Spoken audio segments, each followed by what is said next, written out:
बिस्मिल्लाहिर्रहमानिर्रहीम। अस्सलाम वालेकुम। Welcome back to the community factors. आज एक बार फिर मैं हाजिर हूँ एक बहुत इंटरेस्टिंग टॉपिक के साथ, और वो है मोज़िला। आज मैं मोज़िला के बारे में कुछ समझाने वाला हूँ कि मोज़िला क्या होता है, मोज़िला कहाँ से आए हुए हैं, या मोज़िला का मतलब क्या है, मोज़िला किस लॉ की या किस थ्योरी की मॉडिफिकेशन है। तो डियर मोज़ले, ये बात भी नोट कर ले कि मोज़ले ने हमेशा के लिए इफेक्टिव एटॉमिक नंबर को लिया हुआ है। Z माइनस बी का मतलब ये होता है इफेक्टिव एटॉमिक नंबर। तो मोज़ले ने क्या कहा कि जो फ्रीक्वेंसी होती हैं, फ्रीक्वेंसी किसी भी एलिमेंट्स के जो इफेक्टिव एटॉमिक नंबर होता है उसके स्क्वायर के डायरेक्ट प्रोपोर्शन होती है। यानी मीन्स कि जब हम एक्सरेस को लेते हैं तो एक्सरेस की फ्रीक्वेंसी ये to the square of the effective atomic number के डायरेक्ट प्रोपोर्शनल होता है। या इसी तरह अगर हम थोड़ा सा और अंदाज में कर ले, then square root of the frequency that is direct proportional to the effective atomic number. अगर और फ्रीक्वेंसी को हम लैम्डा की सूरत में, वेवलेंथ की सूरत में लेते हैं, तो जो वेवलेंथ ऑफ द एक्सरे जो होती है या inversely proportional to the square of their effective atomic number, that is called as Moseley. इसको हम मोज़िला कहते हैं। लेकिन डियर सबसे पहले मोज़िला को प्रूव करने से पहले मैं बोहर्स एटॉमिक थ्योरी की तरफ आता हूँ कि बोहर्स ने क्या कहा है।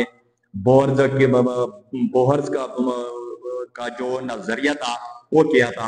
अकॉर्डिंग टू द बोहर क्या कहते हैं, बोहर कहते हैं कि नहीं, जब भी इलेक्ट्रॉन ऊपर से नीचे की तरफ आता है तो वो एनर्जी रिलीज करेगा। जब ये वो एनर्जी रिलीज करेगा तो वहां पे एक किस्म के लाइंस पैदा होंगे जिसको हम स्पेक्ट्रल लाइंस कहते हैं। और इसी स्पेक्ट्रल लाइन की जो फ्रीक्वेंसी होगी ये to the square of their atomic number, यानी एलिमेंट के एटॉमिक नंबर के क्या होंगे, या डायरेक्ट प्रोपोर्शन होंगे। सिर्फ एटॉमिक नंबर के डायरेक्ट प्रोपोर्शन होंगे। और उन्होंने इफेक्टिव एटॉमिक नंबर, मोज़ले के मुताबिक इफेक्टिव एटॉमिक नंबर के डायरेक्ट प्रोपोर्शन होंगे, यहाँ पे सिर्फ और सिर्फ एटॉमिक नंबर के डायरेक्ट प्रोपोर्शन होंगे। इसी तरह अगर हम यहाँ पे और अंदाज में कर ले तो the square root of the frequency of the spectral lines that is direct proportional to the atomic number of the element. या इसी तरह हम लैम्डा की सूरत में या वेवलेंथ की सूरत में हम लेते हैं तो वेवलेंथ जो होती है किसी भी एलिमेंट के वेवलेंथ का या inversely proportional to the square of their atomic number, ये एटॉमिक नंबर के इनवर्सली प्रोपोर्शनल होता है। अब यहाँ पे ये सवाल पैदा हो रहा है कि सर ये जो रिलेशन है, जो बोहर वाला रिलेशन है, ये बुक्स वगैरह में तो नहीं है, ये आपने कहां से निकाला। ये बात नोट कर ले डियर, ये मौजूद है सबको, ये बुक्स वगैरह मौजूद है, क्योंकि बोहर एक रिलेशन बोहर ने हमें दी है, और वो रिलेशन ये है कि frequency of the spectral line जो होती है ये RC Z स्क्वायर इंटू 1 बटा N1 स्क्वायर माइनस 1 बटा N2 स्क्वायर, ये सब ने पढ़ा है कि ये फ्रीक्वेंसी का बोहर के मुताबिक फ्रीक्वेंसी जो होती है ये इसके बराबर होती है। तो फिर इसी रिलेशन से यही रिलेशन मैंने निकाला। मीन के यहाँ पे R और C ये भी कांस्टेंट है, 1 बटा N1 स्क्वायर माइनस 1 बटा N2 स्क्वायर, इसको भी मैंने कांस्टेंट ले ली। अगर ये तीन वैल्यू कांस्टेंट है तो इसलिए यहाँ पे हमने फ्रीक्वेंसी को मैंने डायरेक्टली प्रोपोर्शन कर दिया एटॉमिक नंबर के। लेकिन ये जो रिलेशन ये कहां से आया हुआ है, यही रिलेशन भी, यही इक्वेशन भी बोहर ने दी है। तो 1 बाई लैम्डा जो होती है ये R Z स्क्वायर इंटू 1 बटा N1 स्क्वायर माइनस 1 बटा N2 स्क्वायर, ये भी यहां से आई। यानी ये जो इक्वेशन मैंने जो बोहर ने दी है ये रिलेशन भी यहां से आया हुआ है, ये रिलेशन जो है ये यहां से आया हुआ है। अब चूंकि बोहर की सोच तो यही थी, लेकिन ये भी नोट कर ले कि बोहर की सोच महदूद थी। और क्या बोहर एटॉमिक थ्योरी जो थी वो महदूद थी। किस तरह, ओनली फॉर द क्या है, for the uni electron system, ये सिर्फ और सिर्फ यूनि इलेक्ट्रॉन सिस्टम के लिए थी। यानी एक ऐसे एलिमेंट के लिए या एक ऐसे एटम के लिए बोहर ने ये थ्योरी पेश की थी जिसमें सिर्फ और सिर्फ एक इलेक्ट्रॉन हो। यानी बोहर ने सारे के सारे थ्योरी के सारे पॉइंट को उन्होंने हाइड्रोजन के लिए पेश किए हुए हैं, या हाइड्रोजन लाइक एटम के लिए उन्होंने पेश किया जिसमें सिर्फ एक इलेक्ट्रॉन होता है। लेकिन चूंकि बोहर सबसे पहले थ्योरी तो बोहर ले आया था, बोहर ले आया तो सबसे पहले जो थ्योरी थी वो बोहर ने ले आई थी। लेकिन मोज़ले तो बोहर के बाद आया। जब मोज़ले तो बोहर के बाद आया, अब मोज़ले क्या करता है कि ये जो रिलेशन है कि फ्रीक्वेंसी जो स्पेक्ट्रल लाइन की होती है ये डायरेक्ट प्रोपोर्शन होती है to the square of the atomic number of elements. अब मोज़ले क्या करता है, मोज़ले ये इसी रिलेशन को स्टडी कर रहा है। जब वो स्टडी कर रहा है तो मोज़ले क्या करते हैं कि मोज़ले ने 38 एलिमेंट्स को उन्होंने स्टडी किए। कितने एलिमेंट्स को उन्होंने स्टडी किए? 38 एलिमेंट्स के उन्होंने स्टडी किए। लेकिन कौन से? फॉर द एक्सरेज, और वो भी एक्सरेज कौन से? के अल्फा एक्सरेज, के अल्फा, यानी कितने एलिमेंट के एक्सरेज को मोज़ले ने स्टडी किया? 38 एलिमेंट्स। जब 38 एलिमेंट को उन्होंने स्टडी किया तो अकॉर्डिंग टू द मोज़ले, तो मोज़ले ने कहा कि जो बोहर कह रहा है कि फ्रीक्वेंसी जो होती है ये atomic to the square of the atomic number, ये सारे के सारे एलिमेंट्स के लिए तो यूं नहीं आ रहा, ये डायरेक्टली प्रोपोर्शनल सिर्फ और सिर्फ एटॉमिक नंबर के directly square of the atomic number के डायरेक्टली प्रोपोर्शनल तो नहीं आ रहा। ये किसने ऑब्जर्व किया? ये तो मोज़ले ने ऑब्जर्व किया। ये तो मोज़ले ने ऑब्जर्व किया। हाँ, मोज़ले ने साथ साथ यह भी कहा कि बिल्कुल ठीक है, बिल्कुल ठीक है कि ये जो फ्रीक्वेंसी होती है, ये फ्रीक्वेंसी ये डायरेक्टली प्रोपोर्शन होती है to the square of the atomic number of elements, लेकिन किसके लिए?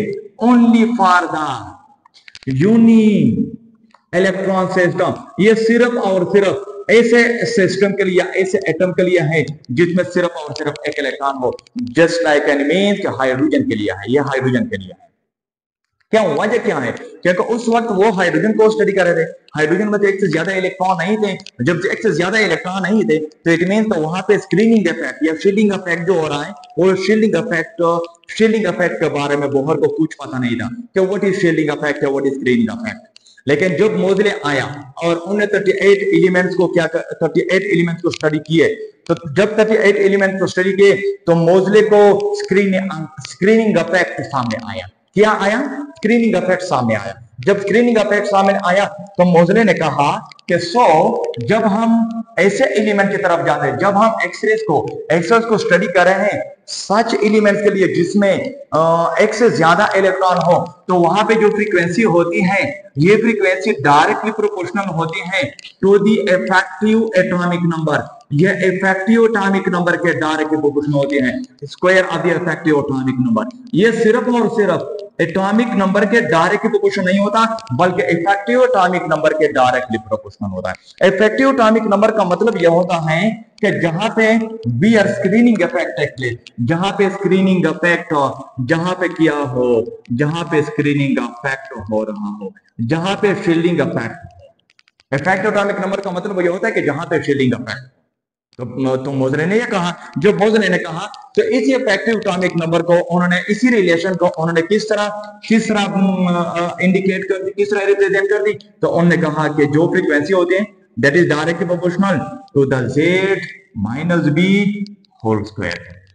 डायरेक्टली प्रोपोर्शनल होता है। ये z माइनस b का क्या मतलब है? z माइनस b का मतलब ये होता है effective atomic number, effective atomic number.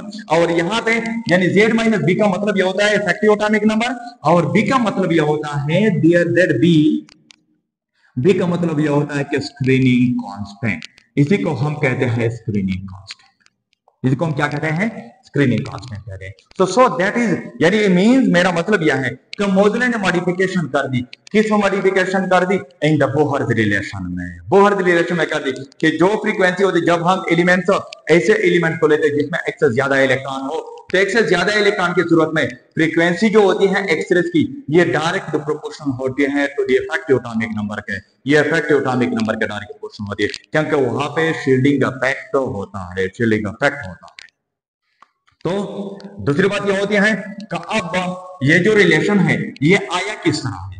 हाँ, यहाँ पे एक और सवाल पैदा होती है कि सर ठीक है, ये रिलेशन किस तरह आया हुआ है, या यहाँ पे जो बोहर की रिलेशन मैंने दी है ये किस तरह आया हुआ है? इसके अगर हम थोड़ा सा प्रूफ कर लें, इसको अगर मैं प्रूव कर लो, इसकी प्रूफ किस तरह होती है कि लेट सपोज मेरे पास क्या है कि जो फ्रीक्वेंसी होती है, फ्रीक्वेंसी बराबर होती है according to the Bohr frequency बराबर होती है RC² इंटू 1/1 माइनस 1/n² के बराबर है। तो इसका मतलब यह होता है कि अगर हम मोज़ले को लेते हैं तो मोज़ले ने क्या कर दी कि फ्रीक्वेंसी, यहाँ पे उन्होंने मॉडिफिकेशन कर दी कि फ्रीक्वेंसी जो होती है, फ्रीक्वेंसी ये बराबर होती है ये फ्रीक्वेंसी बराबर होती है RC into Z minus B whole square into 1/n² minus 1/n² के बराबर होगी। That is called Moseley. Moseley ने इस यानी सिर्फ यहाँ पे जेड स्क्वायर की जगह जेड माइनस बी लेगी। जेड माइनस बी का मतलब यह कि इफेक्टिव एटॉमिक नंबर लेगी। किस क्या लिख दी? Effective atomic number. जब ये लिख दी तो बात ये भी नोट करें कि ये जो फ्रीक्वेंसी होती है that frequency will be is equal to R into C, यहाँ पे 1 बटा हुआ n1 स्क्वायर माइनस 1 बटा हुआ n2 स्क्वायर, ये होगी into Z minus B whole square मैंने कहा। अब ये जो सारे के सारे वैल्यू हैं डियर नोट कर ले कि ये सारे के सारे वैल्यू आर मींस रेडिबर कांस्टेंट और सी का क्या मतलब है? That is the speed of light, that is the speed of light. और ये भी कांस्टेंट है मेरे पास, ये वैल्यू भी कांस्टेंट है 1 बटा n1 स्क्वायर माइनस 1 बटा n2 स्क्वायर, ये वैल्यू भी मेरे पास कांस्टेंट है। क्यों? वजह क्या बात नोट कर लें कि मोजले जो होता है मोजले ये के अल्फा एक्सरेज को वो स्टडी कर रहा है। के अल्फा एक्सरेज, के अल्फा एक्सरेज का मतलब यह होता है कि जब n1 क्या हो 1 के बराबर हो और n2 क्या हो 2 के बराबर हो, जब इलेक्ट्रॉन सेकंड शेल से फर्स्ट शेल पे आ रहा हो, यानी के अल्फा एक्सरेज का मतलब यह होता है कि वो एक्सरेज होते हैं जब इलेक्ट्रॉन सेकंड शेल से फर्स्ट शेल पे आ रहा हो, तो इस दौरान जो एक्सरे पैदा होगी उसको हम के अल्फा एक्सरेज कहते हैं। अगर यही n1 1 के बराबर हो, n2 2 के बराबर हो, यहाँ पे यही वैल्यू डाल दो तो फिर क्या होगी 1 माइनस 1 बटा हुआ n1 माइनस 1 बटा हुआ n2 will be equal to 1 बटा हुआ 1 स्क्वायर माइनस 1 बटा हुआ 2 स्क्वायर। n1 तो 1 के बराबर है, 2 तो 2 के बराबर है। इट मींस का अब ये बराबर होगी 2 दूनी 4, 4 एलसीएम अगर हम ले रहे तो 4 माइनस 1 इट मींस का 3/4, यानी 1 बटा हुआ n1 स्क्वायर माइनस 1 बटा हुआ n2 स्क्वायर, इसकी वैल्यू मेरे पास आई 3/4। इसकी वैल्यू कितनी आई 3/4, ये वैल्यू मेरे पास 3/4 आई। अब नोट कर लें अगर हम यहाँ पे क्या करते हैं यही वैल्यू को 1 बटा n1 स्क्वायर माइनस 1 बटा n2 स्क्वायर को यहाँ पे पुट अप कर ले तो फिर फ्रीक्वेंसी